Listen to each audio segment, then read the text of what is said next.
Friends నమస్తే, welcome to Anu's kitchen. తక్కువ items తో చాలా టేస్ట్ గా ఉండే గోధుమ పిండితో హల్వా తయారు చేసే విధానం షేర్ చేస్తున్నానండి.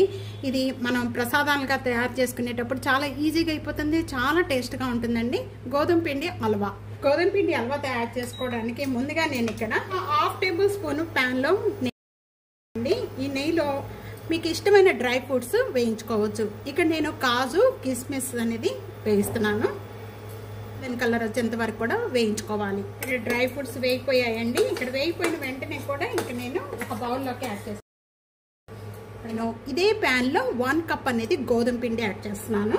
పిండి వేగిపోయిన వెంటనే మంచి స్మెల్ వస్తుందండి. అప్పుడు వరకు కూడా వేయించుకోవాలి. వేగిన వెంటనే కలర్ చేంజ్ అవుతుంది, మంచి స్మెల్ వస్తూ ఉంటుంది.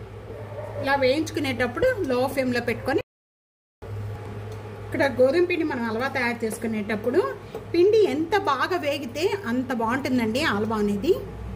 గోధుమ పిండి వేగిపోయిన వెంటనే మంచి స్మెల్ వస్తూ ఉండగా ఇక్కడ మనం ఏ కప్పుతో అయితే మనం గోధుమ పిండి తీసుకున్నామో సేమ్ కప్పుతోని 1/2 కప్ అనేది నేను కొబ్బరి యాడ్ చేస్తున్నాను. కొబ్బరి కూడా గోధుమ పిండితో పాటు కొద్దిగా వేగాలి కదా. గోధుమ పిండి కలర్ చేంజ్ అయిపోయిందండి. ఈ విధంగా చేంజ్ అయిపోయి కొబ్బరి కూడా వేగిపోయి మంచి స్మెల్ వస్తూ ఉండగా ఇక్కడ నేను స్టవ్ ఆన్ చేసేసి ఈ ప్యాన్ అనేది సైడ్ పెట్టేసుకుందాం. ఇక్కడ వేరొక ప్యాన్ పెట్టేశాను. మనం ఏ కప్పుతో అయితే మనం గోధుమ పిండి తీసుకున్నామో సేమ్ కప్తోనే 1 కప్ అనేది ఇక్కడ నేను బెల్లం యాడ్ చేస్తున్నానండి. ఇది 2 రకాలుగా తయారు చేసుకోవచ్చు. మనం షుగర్ కావాలంటే షుగర్తో, బెల్లంతో కూడా తయారు చేసుకోవచ్చు. ఈ రోజు నేను బెల్లంతో తయారు చేస్తున్నాను. సేమ్ కప్పుతోని అదే కప్తో వాటర్. ఇక్కడ బెల్లం పాకం అవసరం లేదు, మెల్ట్ అయిపోతే సరిపోతుంది. బెల్లము 1 కప్పు, వాటర్ 1 కప్ అండి. ముందుగా వేయించుకున్న గోధుమ పిండి అంతా కూడా ఇప్పుడు నేను ఇక్కడ స్టవ్ ఇంకా ఆన్ చేయలేదు.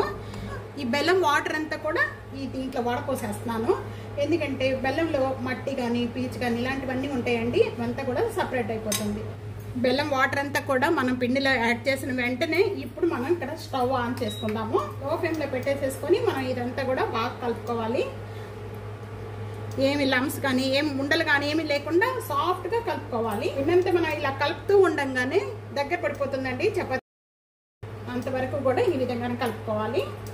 ఇక్కడ మనం ఈ స్టేజీలో 2 టేబుల్ స్పూన్ నెయ్యి యాడ్ చేస్తున్నాను. ఈ యాడ్ చేసిన వెంటనే కూడా ఇక్కడ నేను ఇలాచీ పౌడర్ యాడ్ చేస్తున్నాను.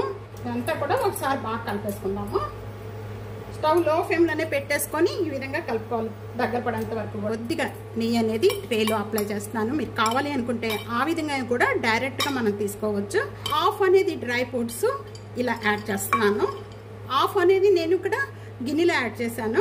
ఒక హాఫ్ అనేది దీంట్లో యాడ్ చేసేస్తున్నాను. పడిపోయిన వెంటనే కూడా మొత్తం కూడా ఒక బౌల్లోకి యాడ్ చేసేస్తున్నాను. అప్లై చేసామనుకోండి మనకి ఈజీగా పడిపోతుంది. ట్రై చేసి మీకు ఎలా ఉందనేది నాకు కామెంట్స్లో తెలియజేయండి. ఎప్పుడైనా ప్రసాదాలు పెట్టడానికి కానీ స్వీట్ తినాలి అనిపించినప్పుడు అప్పటికప్పుడే మనం తయారు చేసుకోవడానికి చాలా ఈజీగా, చాలా టేస్ట్గా ఉంటుంది. ఈరోజు శుక్రవారం కదండి, అమ్మవారికి ప్రసాదంగా పెడతాకని చేశానండి. చాలా టేస్ట్గా ఉంటుంది. గోధుమ పిండితో మనం ఇది బెల్లంతో వేసాం కాబట్టి పిల్లలు కూడా ఎంత తీసుకున్నా కూడా ఏమీ అవ్వదు.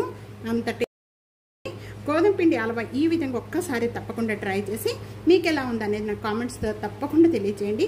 వీడియో నచ్చితే కనుక ఫ్యామిలీకి, ఫ్రెండ్స్కి video share and like, comment, subscribe చేసుకోవడం అస్సలు మర్చిపోవద్దు. Thank you for watching.